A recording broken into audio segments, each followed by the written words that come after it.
नमस्कार. ओम साईराम फूडमध्ये तुम्हा सर्वांचं खूप खूप स्वागत आहे.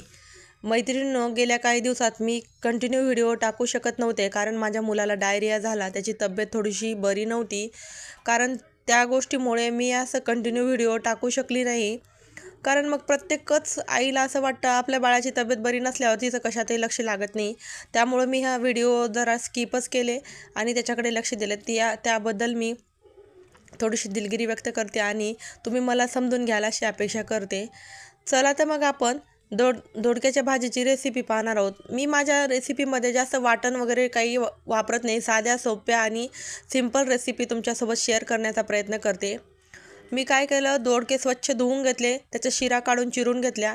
आता मी एका कढईमध्ये तेल घातलं, त्यामध्ये जिरे मोहरी घातली. जिरे मोहरी छान तडतडली ना, त्यामध्ये कांदा, लसूण, अद्रकची पेस्ट घातली आणि आता त्यामध्ये मी कांदा लसूण गुलाबी रंगावर परतला की त्यामध्ये मी हळद, तिखट, मीठ, थोडासा किचन किंग मसाला, थोडासा अंबारीचा कांदा लसूण मसाला घातला. तुम्हाला जर आवडत असतील तर दुसरे तुमच्या आवडीचे मसाले घालू शकता. त्यानंतर थोडंसं परतवून घेतलं आणि आता त्यामध्ये मी दोडके जे आपण चिरून घेतले होते ते मी घालून त्याला छान परतवून घेत आहे. बघू शकता तुम्ही, असं मस्त तेल सुटलेलं आहे.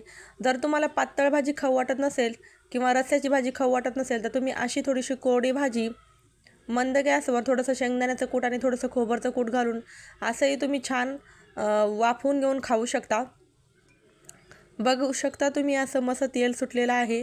आता वरतून मी थोडीशी कोथिंबीर घातली, पण मला ना अशी भाकरीसोबत चुरून खायला रश्श्याची भाजी पाहिजे होती, म्हणून मी पाणी घातलं वरतून आणि त्यामध्ये मी 10-1 मिनटं शिजवून घेते आणि त्यामध्ये मी शेंगदाण्याचं कूट घालते. जर तुम्हाला आवडत असेल तर तुम्ही खोबऱ्याचंही कूट घालू शकता, पण माझ्याकडे अवेलेबल नव्हतं तेव्हा, म्हणून मी शेंगदाण्याचंच भाजलेलं कूट घातलं आणि मंद गॅसवर 10-1 मिनटं शिजवून घेणार आहे. अशी गरमागरम रश्श्याची भाजी बाजरीची भाकरी असो किंवा दादरची भाकरी असो, ज्वारीची भाकरी असो, कशाची भाकरी असो. खानदेशात त्याला दादरची भाकर म्हणतात ज्वारीच्या भाकरीला आणि मराठवाड्यात टाळक्याची भाकर अशी म्हणतात. तुमच्याकडे काय म्हणतात ते मला नक्की कमेंटमध्ये सांगा. आणि अशी 10 मिनटं मस्त भाजी शिजवून घ्यायची आणि गरमागरम भाकरीचा काल्यासोबत मोडून खायची. एकदम भारी लागते मैत्रिणींनो.